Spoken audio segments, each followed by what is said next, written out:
Okimbolo, a well-known journalist and TV host on Channels Television, gave a bold message to President Ahmed Bola Tinubu on his live show on Saturday night, June 8, 2025. He spoke of President Bola Ahmed's first 2 years in office and how many people are suffering due to the country's current situation.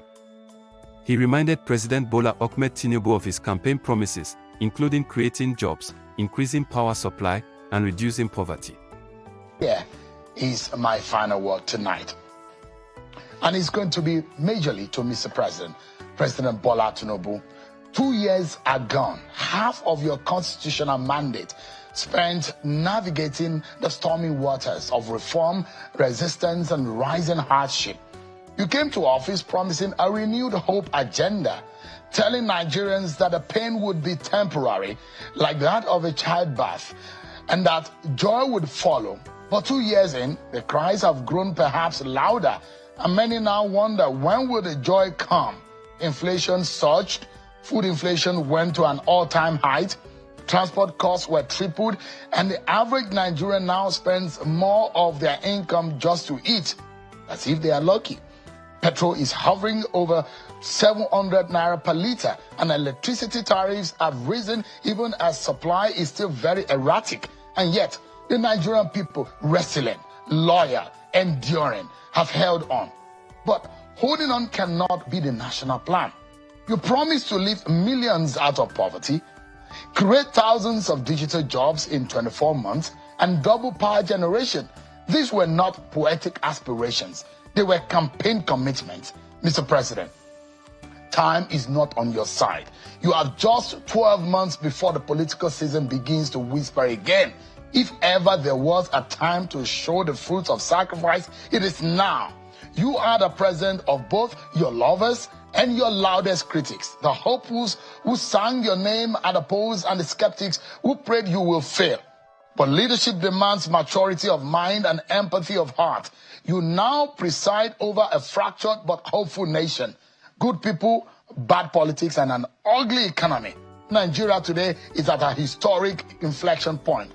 Mismanage these opportunities, sir, and we risk descending into a cycle of unrest, disillusionment, and regret.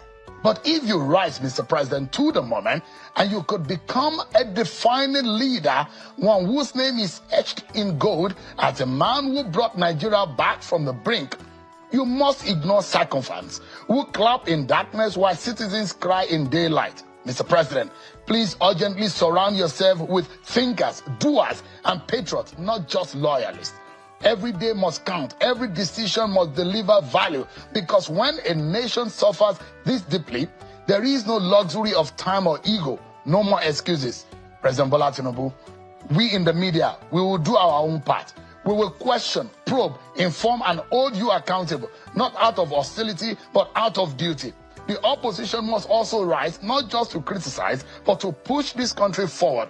Civil society organizations must now organize, awaken consciences, and be the voice of the voiceless, and our people must now stop being docile.